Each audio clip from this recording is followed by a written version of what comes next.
तर ताई काय काय नुकसान झालं आपल्या घरामधलं, काय काय वाहून गेलं? खाण्यापिण्याच्या सगळ्या वस्तू गेल्या. म्हणजे आता हे आता आमचे सहाय्यक, आमच्या शाळेचे सहाय्यक शिक्षक, तर खरोखर सांगा अविनाश भाऊ, तुम्ही गावातले आहात, तर खरोखरच काय अवस्था आहे गावाची आता सध्या? गावाची अवस्था म्हणजे काय सांगू तुम्हाला, सांगता येत नाही, जितकी वाईट आहे. घरामधलं घर सुद्धा वाहून गेलेलं आहे का? घरामधली मालमत्ता लईच गेलेली आहे. खायला काहीच नाही सर. आता काय कुठून खावं सर सांगा. तर गव्हर्नमेंटला काय इशारा आता तुम्हाला? गव्हर्नमेंटला हेच इशारा आहे की काहीतरी तात्काळ मदत करावी, आम्हाला मदत करावी.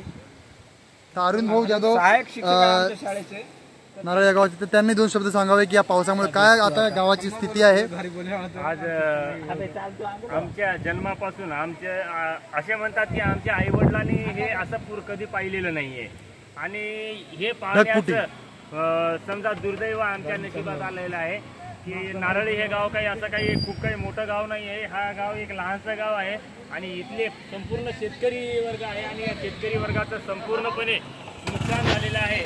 तरी आपली जर हात जात असेल शासनापर्यंत, शासनाकडून आमची एवढीच इच्छा आहे की या गावामध्ये संपूर्ण लोक कास्तकार आहे, इथं कोणी नोकरीला नाही आहे, इथं संपूर्ण लोक शेतमजूर आहेत.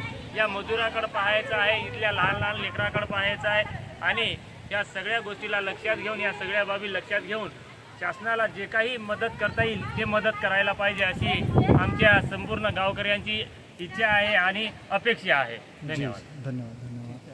थँक्यू भाऊ.